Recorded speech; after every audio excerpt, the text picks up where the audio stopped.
نحمده ونصلي على رسول الكريم أما بعد السلام عليكم ورحمة الله وبركاته. Sounds like we need some organs to be donated to the musallis of Masjid Umar. Assalamu alaikum wa rahmatullahi wa barakatuh. That's better, mashallah. We got our vocal cords in order. I've been asked to share a few words with you with regards to the up-and-coming opt-out or stay-in with regards to organs and organ donation. I won't keep it too long. I'll keep it relatively short. Just a bit of water just to get the dryness gone, inshallah.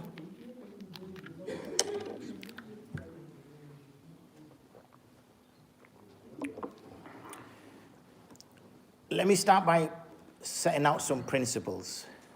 The principles that we have are that we may seek medicinal intervention when there is something wrong with our body. It is not binding, it is not necessary. Why, you might ask? The reason being is, apart from, say, food and water, and maybe some kind of physical operation with a broken bone or something of that nature, there is no guarantee that any type of medicinal intervention we take will bring about the result of saving our life. If we opt not to drink water or to eat food, then there is a guarantee that that person will die. So we can't bring about our own death. So we have to consume food and we have to drink water. But when it comes to medicinal intervention, there is no guarantee. For example, we know that the flu virus always pops around wintertime. Well, it doesn't mean that every single one of us will contract flu. Some of us will, some of us won't. So we see a similar hadith in which the Prophet ﷺ mentions about contagious diseases, in which a camel has a rash. And the Sahabi is asking, should the camel be separated from the other camels? And the Prophet of Allah ﷺ said, well, what gave the rash to the first camel? So obviously we do take science into consideration. It's not that we're blind to science and we don't acknowledge science. And whatever scientific developments take place, whatever medicinal developments take place, we take those into consideration. But our Sharia is our first and foremost principle, because it is that which we are measured against in terms of what we are doing right and what we are doing wrong, what we will be rewarded for and what we will be punished for. And at the end of the day, that is the purpose of life. So medicinal intervention we've already spoke about, where that needs to be taken into place. The body we have, Allah subhanahu wa ta'ala has created it in this way. So if I was to now decide to chop my finger off, then this would be a form of harming myself. This would be a form of mutilating part of my body. If I was to decide to chop my ear, or if I was to decide to do something else to my body, then all this would be considered as causing harm and mutilating my body. Even things as simple as a lady shaving all her head, or making gaps in her teeth, or the male shaving his beard completely, all these also come under the definition of mutilation, because we are supposed to keep that characteristic. However, in some cases, that mutilation may be overridden. So God forbid if somebody gets cancer, or if you have a problem with some liver disease or something of that nature, or something which can be removed from the body, you have gangrene in the foot, then the doctors, the surgeons may say that we have to carry out an amputation. Or you've broken some ribs, or there's some internal damage in which the surgeon will have to cut your body open in order to access the inner part of your body. The question would arise, surely this is also mutilation. But the reason why that mutilation is being done is because in that case, it is the lesser harm to remove the greater harm from your body. Not from somebody else's, from your own body. That the cut has to be made. If the cut is not made, then the surgeon cannot access whatever it is, some abscess, some growth, So he has to cut you. That is mutilation. But in order to do that, similar, for example, if a cesarean section has to be carried out during birth, there is a natural way for birth, and in some cases a cesarean section has to be carried out, which is mutilation. The cut is being made, but in order to access the child. In some cases, we also see where a woman dies. The fuqaha speak about this in the books of fiqh, that a woman dies, but she's still carrying child. Now the woman is dead. The child is still alive. So the mutilation where the woman will be cut in order to access the child. Remember, cesarean sections did not exist in times gone by. This is a more recent medicinal development. So this did not exist. So there was no such thing as a cesarean section in those days, but they would carry them out on dead women if during childbirth there were complications and the mother died and they could not access the unborn child. So the unborn child is still alive, whereas the woman is dead. So in those circumstances, that child would be removed by cutting, mutilating the female body. So mutilation is something which is highly regarded, or in the sense it's treated very importantly. تَغَيُّرُ خَلْقُ اللَّهِ. It's the changing of the creation of Allah. And even in Surah Baqarah, if I'm not mistaken, it mentions the way the ears of animals were slit and things of that nature. These are minor changes, these little slits, little cuts. In fact, there is a Khabr al-Wahid which supports that the camel, the garlanded camel which is being taken for slaughter for Hajj, should be cut, the hump should be cut, and then the blood should be smeared over the hump of the animal, so people know that this animal should not be rode upon, or this animal should not be milked, or this animal should not be taken benefit from, because this is solely for the sake of Allah, and it will be taken to the haram and it will be slaughtered there. Imam Abu Hanifa rahimahullah ta'ala disagrees with that, because his usul is that he does not take a single Khabr al-Wahid, he looks at the whole body of a hadith and he says this would constitute mutilation, and the Prophet of Allah sallallahu alaihi wasallam was against mutilation to such an extent where if two people were riding an animal, a separate animal each, that they should not sit on the animal and talk to each other, they should dismount, they should remove the saddle, because animals have rights as well. So he did not, because he was looking at the whole body of a hadith, he felt that. So you can see these are what we would consider to be minor things, yet this is coming under the broad umbrella of mutilation. So next we look at the human body.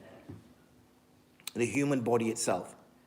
Does the Sharia permit for the human body, a live, healthy human, to have his body cut in order to access his organs?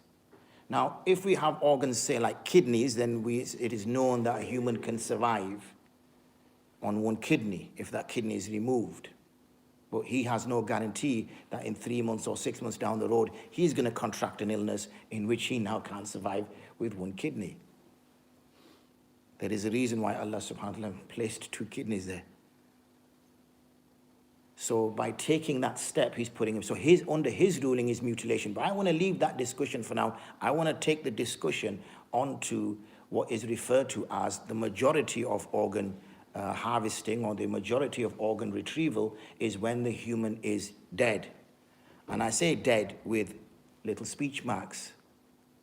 There is something called the dead donor rule, and this was brought about by the medical profession to ensure that organs are not retrieved from humans that are alive. The organs are only retrieved from humans that are dead.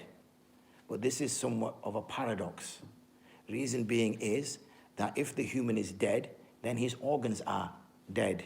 And if his organs are dead, then his organs are of no use, because there is something called ischemia. And if ischemia takes place, then those organs are of no use whatsoever to another human. How did the Sharia define death, or how do we define death? The Sharia defines death as the separation of the soul from the body.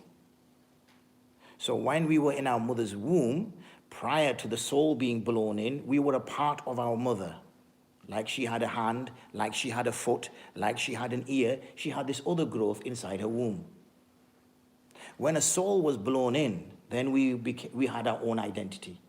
We were another human now. We had rights. Before it was her body, And I know there's a much debate and discussion going on, particularly in the States and coming across into Ireland as well, or Northern Ireland in particular, about abortions and who has a right on the abortion, and at what stage is abortion permissible and impermissible, or from a moral perspective, ethically, when is it right to carry out an abortion. Now, we draw that distinction, but that does not mean that a woman can mutilate herself by removing a part of her body, because that is part of her body. So once the soul is blown in, then this is a human now. This person is a human. So if this person, so this dead donor rule has been established to ensure that organs are only retrieved from dead people. But we have this paradox where if we retrieve these organs from a dead person, then ischemia has already taken place and this person is dying. And how do we determine when the soul separates from the human? How do we measure that? Now that's a metaphysical act. How the soul is connected to us, the hadith explain that the soul joining the human body is easy. It's blown in. This seems like a gentle, soft action. But when it's extracted, it's pulled out.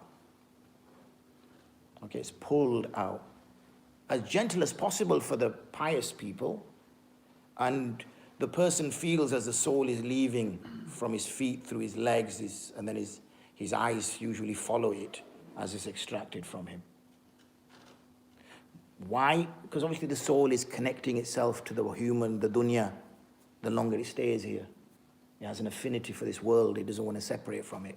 We have that both psychologically and physically. We get used to this world. How many of us are ready now to leave this world? Yet, if that same question was asked if we had the mental capacity, if that question was asked a month or a week into our life, we would have all put our hands up. It's similar to you move into a new house, and I said to you, would you like to go back to your old house? 9 out of 10, we'd have all put our hands up and say, yeah, I'd like to go back to my old house. But you stay in that house for 6 months, you stay in the house for 5 years, you stay in the house for 10 years. Now I ask the question, how many would you like? Now you're quite happy there, you've had memories there, you've built up a life there. So you're now happy to stay. So similarly, we become happy to stay here, even though we are promised of gardens of Jannah, we're promised all these things, yet we choose this dunya. We prefer this dunya. So the Sharia defines it by elasticity of the skin, the sort of depression of the temples, the nostrils sort of dipping in, the skin changing. So normally humans weren't buried immediately after they died. Once it was perceived that this person had died, then obviously by the time ghusl was taking place, obviously the body is getting colder and colder. You can quite easily tell that this human is now dead. And then this person was buried. But we have this paradox that we need his organs to be alive, but we need him to be dead. Okay, how are we going to cross this? So you might say, why are we even entertaining this? Because there is a huge demand, and I'll use this word, market for human organs. In unfortunate lands, in far Asia, and even places where we probably originate from, organs are sold and bought. Poor people will sell their organs to rich people. This is the way the world goes. And there's a market for it. And similarly, there is a market for it here. Obviously, you can't sell it, but there's a market for it. People don't want to die. Okay, people don't want to die. Nobody wants to die. People want to live longer and live longer. So we want organs. We need to get the organs from humans. Morally, it just doesn't feel right to take them from living humans. Otherwise, we'd just go to prisoners and execute them and take their organs from them and nobody would care. We need the organs to be alive. Can't take them from living people, because that's murder. So we have to take them from dead people, but we can't take them from dead people because organs are dead. So we're stuck. So it was realized very early on that living humans their organs were being retrieved. So a dead donor rule was put together to ensure that doesn't happen. However, even the dead donor rule is unfortunately not followed to the letter. The reason being is exactly what I've said. two ways currently death is determined: cardiopulmonary death or brainstem death. Okay, when our heart beats, we breathe. You can tell we're alive because we have a pulse. And if we place a hand under our nose, you can feel air on your finger, so you know this human is alive. But some, because now we have the development of the artificial ventilation, which didn't exist before. So once you stop breathing, once your heart stopped beating, apart from some poor person doing CPR on you for the rest of your life, you had died. That's it, it was over. And within time, because of the lack of oxygen going to your brain died. Once your brain died, then obviously the rest of your body died, and that's it, you were put. But now we have artificial ventilation, which can keep our bodies alive. So there needed to be some other form of determining death. So then this, what's called brainstem death, came about, to determine death using brainstem death.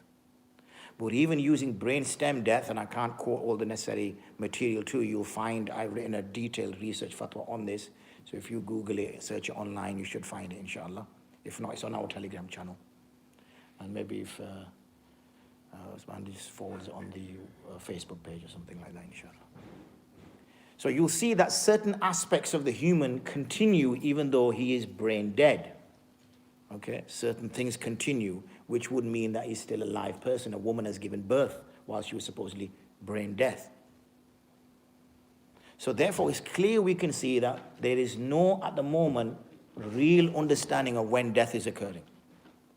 Therefore, to promote the taking of organs from a human who's potentially dying for something which is not wajib, which is not fard, to seek cure in this way is not fard, bar the fact that we want to live longer, cannot be justified.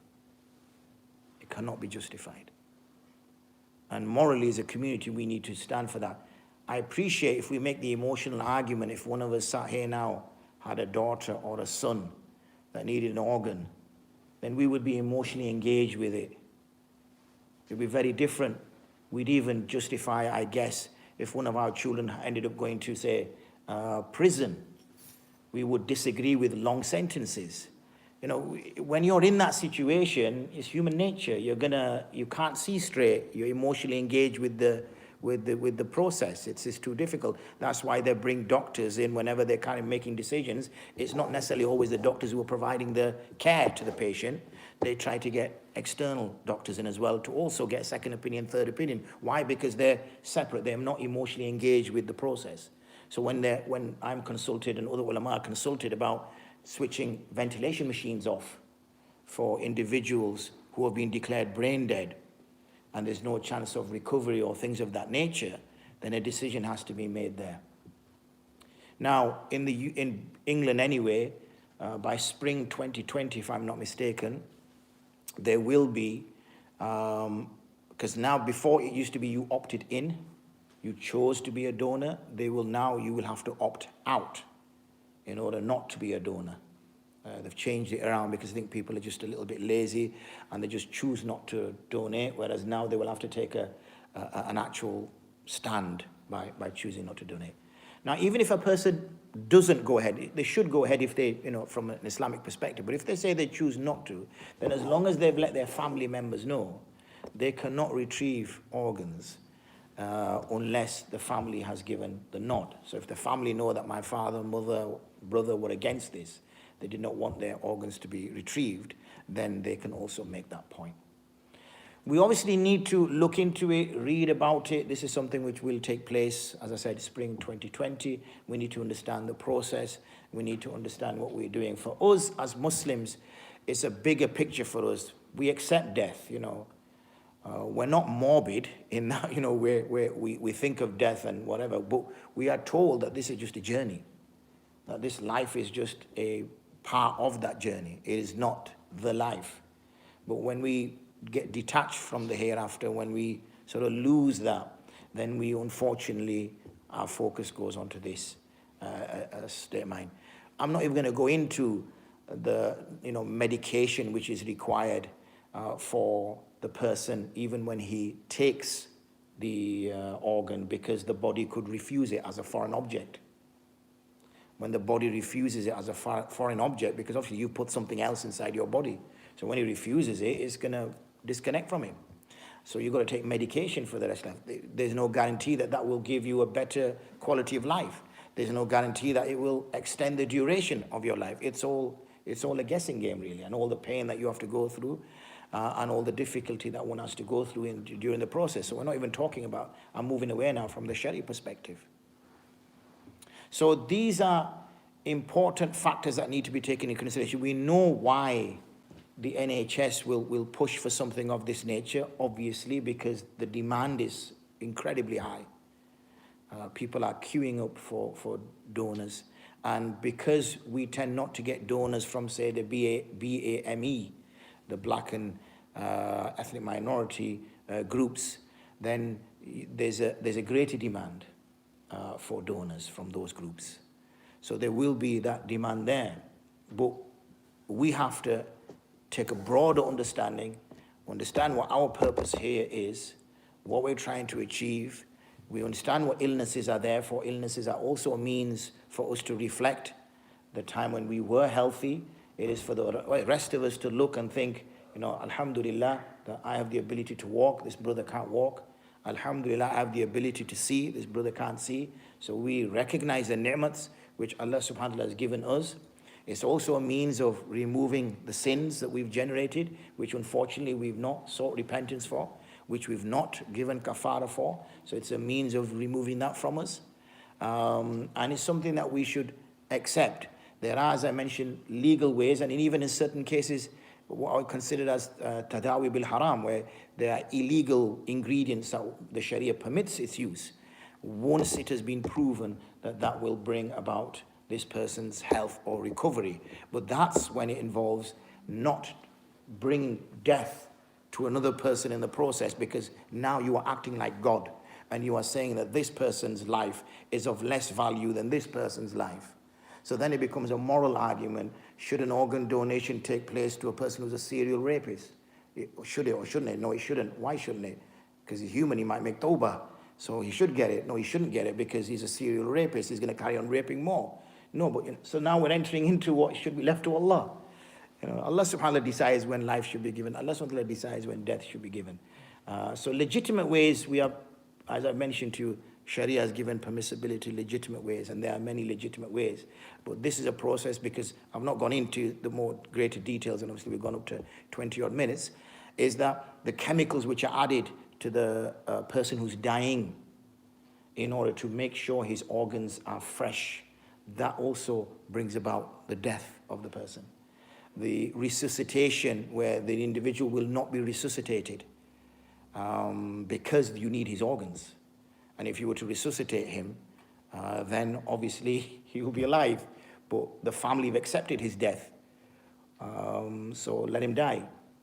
There's another family who's wanting his organs, a young 15-year-old. This chap is 75. He's got no family members. Nobody's really going to miss him. He's dying anyway. It's only a matter of time. We could potentially save a person's life.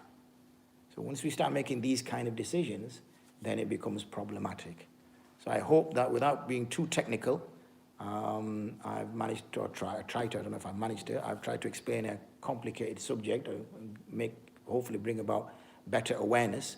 So when a decision is made, then that decision is based on understanding one's fiqh and understanding the Sharia perspective as well. Jazakumullah khair. Any simple questions? Nothing technical, please. It's been a long day. So is it haram to donate your organs? That's a strong word. If a person is if currently the method that's being used, where a person has to be treated and a person's organs have to be kept alive, and it's got to be done in such a way that it is speedily taken and all that process, and that brings about the death of the person, then yes, it would be. So, there's no doubt about that. So are we saying that donation of the donors is not permitted by Islam, because the person who science says is dead is not actually dead? That's correct. Okay, so yeah, because you have to add chemicals to his body in order to make sure that his organs are still ready for harvesting. All right, so if the person is dead, medically as well, yeah, whether then after that. So then that opens another can of worms as well. Yeah. So that's an interesting point, because I've obviously stopped at the point of dying. Well, firstly, the problem would be is those organs would be of no use. That's the second question.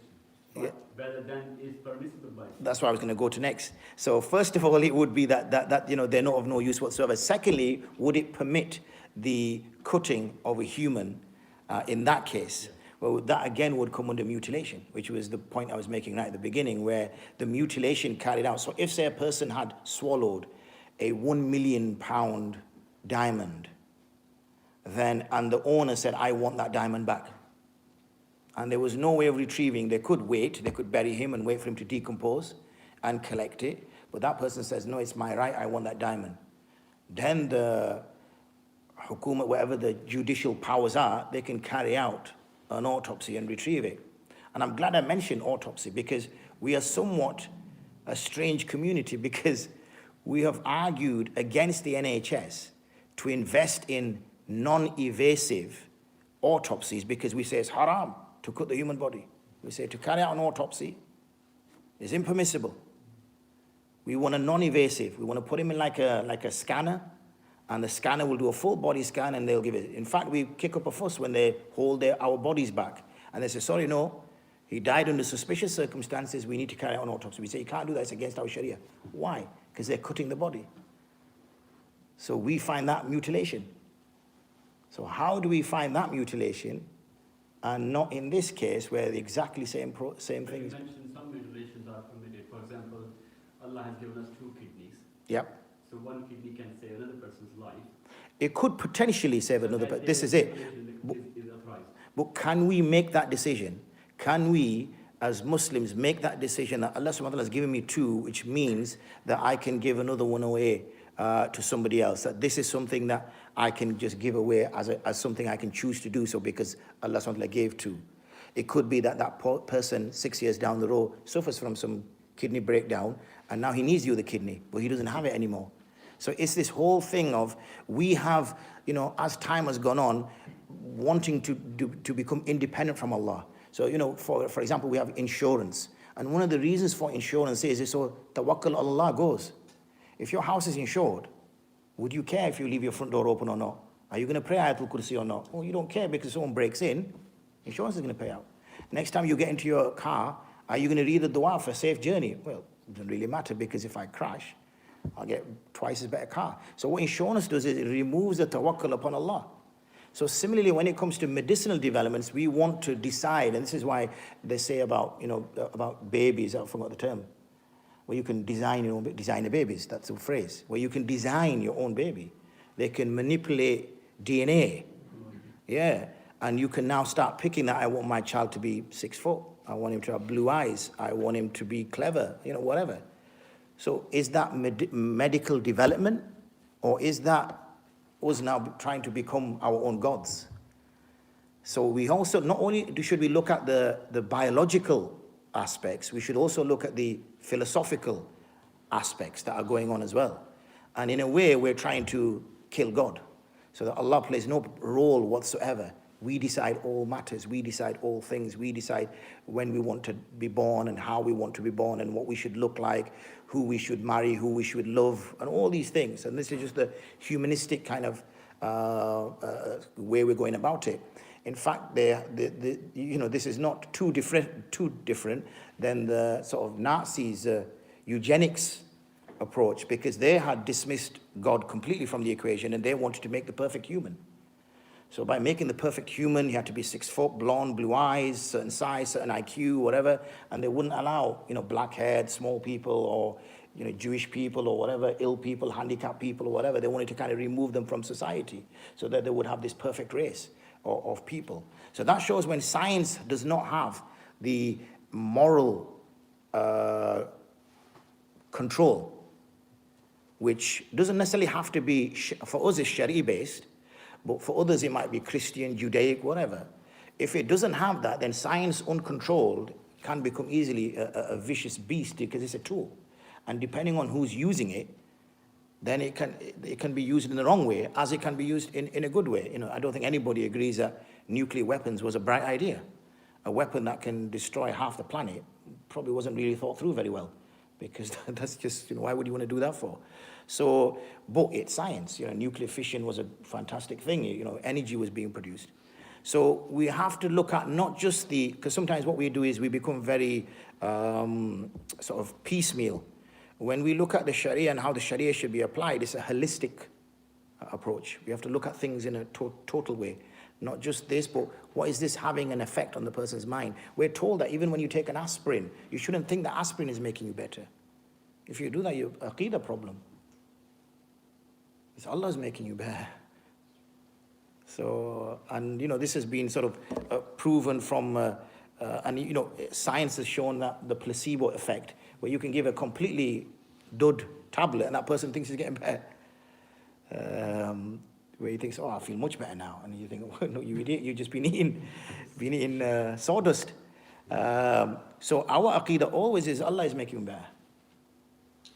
Brother, what you just said, I think maybe a misunderstanding can Oh, come from that. Gigi. Allah has given 2 kidneys. Gigi. So basically, 1 kidney you need, 1 kidney you Ah. your choice to give away. Gigi. But is it your choice to No, it's not. It's not. That's another debate in itself of do we have ownership rights over the human body? That's another debate in itself.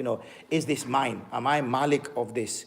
And like I can, I wasn't going to smash that, but like I can smash this phone, can anybody in this masjid say to me, well, you can't do that? No one can, because I'm Malik of that. So this is another thing, is this body ours under the milkiyat ownership, or is this an amana, an entrustment? Going further down, what do we say about donating blood? Blood is a replenishable matter which can be replaced. That same rule applies to the liver. That same rule does apply to liver, absolutely. So the liver would be, but the problem with liver is how are you going to access the liver? You're going to cause a cut to the person, you're going to go inside the person, you're going to cause harm to the person. Whereas with blood, you're not going to cause harm to the person. If there was harm being caused to the person, then you should not give blood. But that harm is to say the bigger harm. Yes, okay. I was going to ask about the liver as well, because you could do liver resection using laparoscopy techniques. So you make a very, very small hole there, and the surgery only takes about an hour, and you only sort of remove a very, very small portion of the liver, and the liver grows back in sort of 6 weeks. If there were processes which did not bring about harm to the human, and it did not cause about mutilation, then even though you're talking about the liver there, which is an organ, a physical organ, it's not something which, it takes longer to replenish, then there is some scope for accepting that. Like the way, for example, human milk was given. So, for example, in the days gone by, what they would do is their children would be given to women who lived on the outskirts of Mecca, because the Meccan life was a bit hustle-bustle, a bit like London, and the outside countryside was nice and calm. The dialect of Arabic was very fasih. Also, the air was very fresh.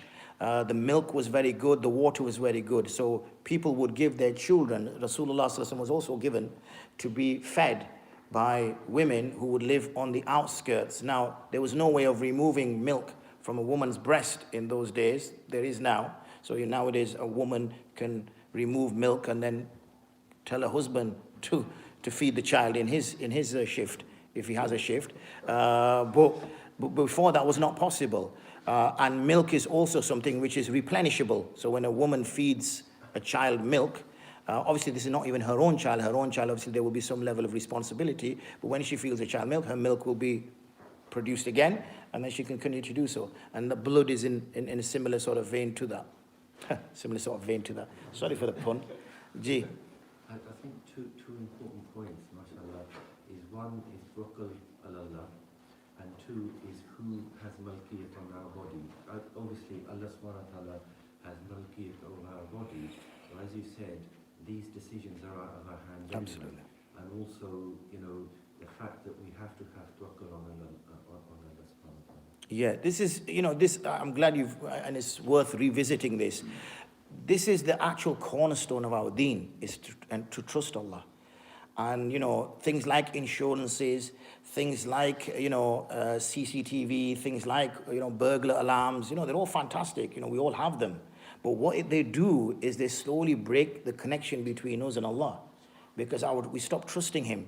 We start trusting the CCTV. You know, or we won't get a break. Have you ever heard anyone say, well, we won't get a break-in because Allah will protect us? We won't get a break-in because we've got CCTV. So the sabab now is, you know, we're looking at these things, material things, which then replaces, and that's why, you know, we feel really awkward talking to Allah because we're not talking to Him as often. Before we'd be talking to Allah when we leave our car somewhere, we would be talking to Allah when we leave our house, we'd be talking to Allah when we send our children out, we'd be talking to Allah, you know, every little step we'd be talking to Allah. So we'd have a very close bond with Him, a very close relationship with Him. But we've been slowly, through the kind of humanistic, materialistic way, replacing Him through lots of different means, until eventually we've made Him redundant in our lives. That doesn't mean Allah is dead. Allah is there. He's Al-Hayy, He's living, Al-Qayyum. He will always be there. Unfortunately, in our hearts, He no longer exists. And then that starts to sow the seed of nifaq, which then starts to sow the seeds of kufr, until eventually, you know, na'udhu billahi min zalik, we are so far away that we don't even recognize that, you know, that's understanding. Ji. So I want to spin the question the other way around. So if I was told by the doctor that a certain part of my organ has stopped functioning, can I accept a non-Muslim's organ into my body because they don't believe in the whole mutilation, etc., etc.? There is a separate argument along those very same lines, and the ulama have mentioned that being permissible in that route. This, however, then opens the door of, you know, hypocrisy, and then this is where you find, particularly, you know, living in societies that we live in, that hold on, Muslims are okay to take things, but they're not too chuffed when it comes to giving things. Okay, so, you know, that's another area. So remember, we can give a fiqh answer, but we shouldn't always give a fiqh answer. We should give a fiqh answer, but then a philosophical and a theological answer all linked together. Unfortunately, because, you know, we just get kanz al-daqaiq, or we just open a book of fiqh and just give an answer, it's very empty. We have to give a whole, you see, Rasulullah sallallahu alaihi wasallam built a whole kind of atmosphere, a whole society, a whole way of thinking. So even though when he spoke and said things, there was a way of thinking that everybody had. Unfortunately, because we are so far away from that, we have to remind ourselves each time. So whenever we speak of some fiqh matter, we have to you know, place it within a philosophy. Like we've talked about tawakkul Allah, you know, what's that got to do with organ transplantation, you know? Do you get what I mean? But it's important that we address these sort of topics and mention them in that context so we understand things better. Like insurance, we'll say, oh, you can't do insurance because it's riba. But yeah, but have we not thought about the trust aspect that we just spoke about earlier? That's also fundamental because that's your aqidah. That's your aqidah is more important than fiqh. You know, so should we be opting out? This man's a very naughty boy. These questions are going to come up. They're going to come up. You're asking for my opinion on it? Yeah. Yes, you should opt out. I've opted out. Yeah, he opted out today.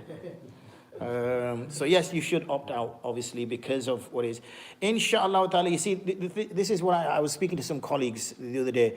The problem with us as Muslims is we just Islamify what's already there. So we see something and we say, oh, is that halal or haram? That's halal or that's haram. You see, we should be leaders when it comes to moral issues, okay? So we should have been the first ones to say organ transplantation is morally wrong. So what would that have done? Well, what that would have done is the scientists would have developed an alternative.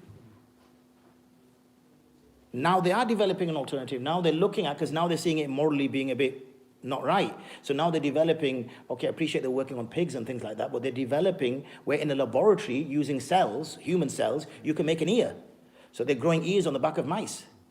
You can grow a heart, you can grow a kidney, you can grow a lung. And then if you use the human's own cells, it won't reject it, because it's his own cells. Now, had that been objected, because this is organ transplant, you're talking 50s and 60s, and science was very different, medicine, the ethical elements of medicine was very different then. But the Muslim community, instead of sort of saying, hold on, we disagree with it, you said, okay, ye halal, ye haram, you know, we just looked at it like that, ye halal, chalo gunjaish hai zarorat, and that's it. And we've just gone with the crowd. When we were supposed to be leaders, this ummah was made to be leaders. We become followers. And once you become a follower, your voice is no longer any use. So when people say, oh, what's the Muslim's voice on this? Who cares? They're just going to say what everybody else is saying. And we have a high position when it comes to ethics and morals, because we are the ones who still have the book, which has not been molested by man. So because we still have that book, we have a direct connection with Allah. So we have that within our books, we have that within our hadith, but unfortunately we've abandoned it because of our inferiority complex. You know, we see people with lab coats and, you know, pens in their lab coats, and we think, wow, and, you know, they must be right. And we just go with the crowd, and we should have objected to it right from the beginning, said, this is wrong, this is morally wrong. We didn't have to bring Sharia into it. This is morally wrong. We need an alternative. Look for an alternative. And they would have developed, they're developing it now.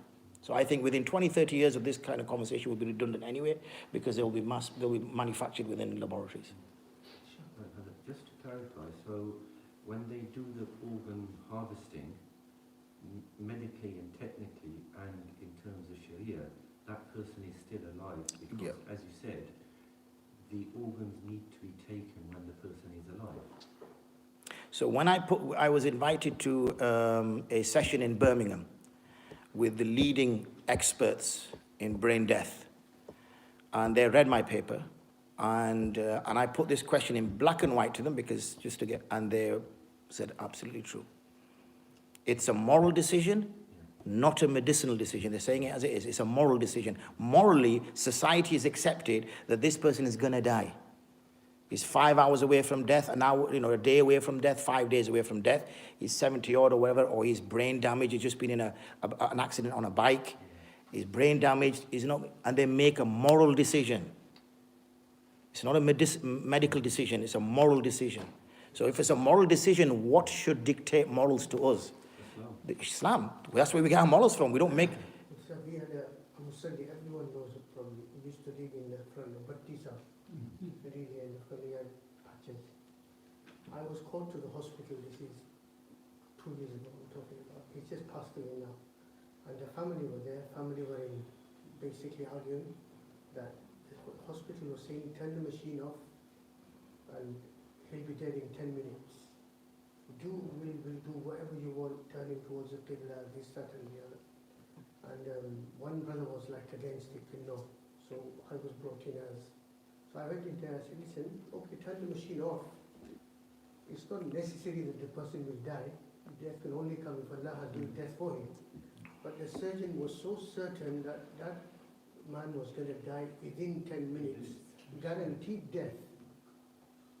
He lived for another 2 years.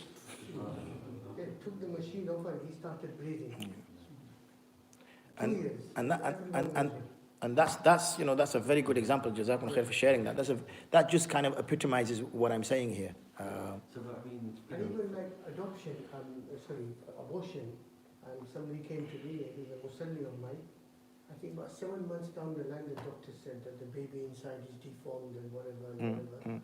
And they were saying that do abortion because it's going to cause this problem, that problem. And I said, no, it's not permissible for you.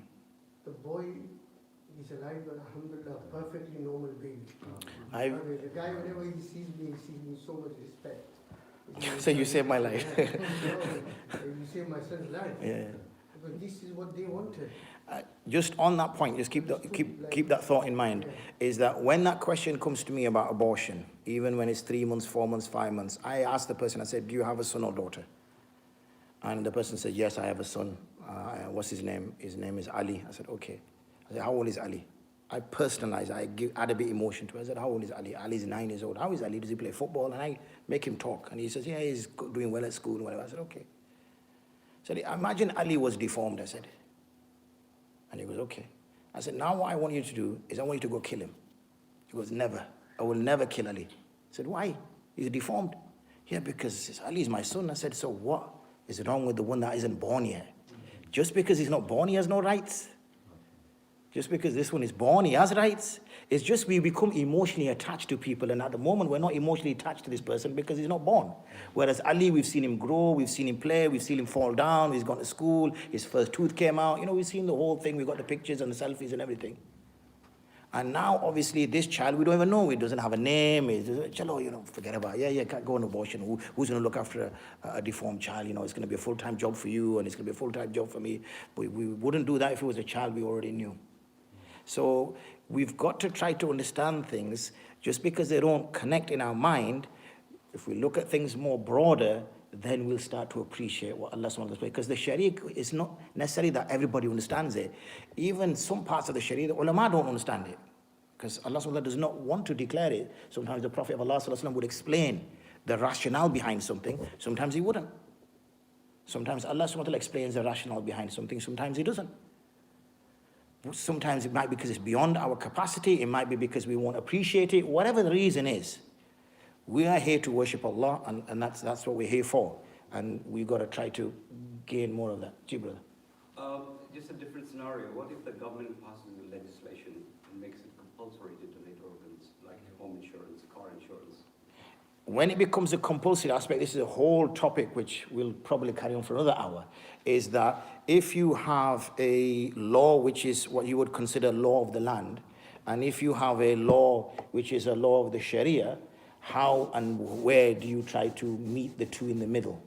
So for example, if you went through a red light, is that also haram, as well as 3 points or 6 points on your license? Or is that, so I think we would, to really appreciate that, you would need me to explain in more detail. But you can see for the examples you gave, that some out of necessity have been permitted. You've talked about car insurance, did you say, sorry? So the basic level of car insurance has been permitted by ulama for that very reason, in order to permit the use of your own vehicle, because it's your car. You own your car, but the state won't let you drive it on their roads. So you own the car, it's your car, right? So you bought the car, you've got the car, it's in your driveway. But the state's saying, so you can't use our roads. Now the state can't do that, shouldn't do that. Okay, they can charge road tax for the use of but they're saying whatever the rationale is, obviously people don't pay, we know people commit fraud and whatever, so they say that you've got to have a minimum level of insurance. So the ulama have permitted that for the sake of being able to drive your car. So again, that would be a debate that would be had then, but this is a greater whole concept, which again has not been explored, which should be explored, is that what happens when there's certain laws, are you free from punishment? So if you commit theft and you do 2 years behind bars, is that your sin cleared as well? Or is on Yawm al-Qiyamah you're going to be taken to task for that theft? Because the Sharia has a different punishment for theft, and obviously the state has a different punishment for theft. So that's a whole bahas on that whole topic. But good question. Take inshallah. Ijazat? Wa akhir da'wan alhamdulillahi rabbil alameen. Assalamu alaikum wa rahmatullahi wa barakatuh. So you should come more often.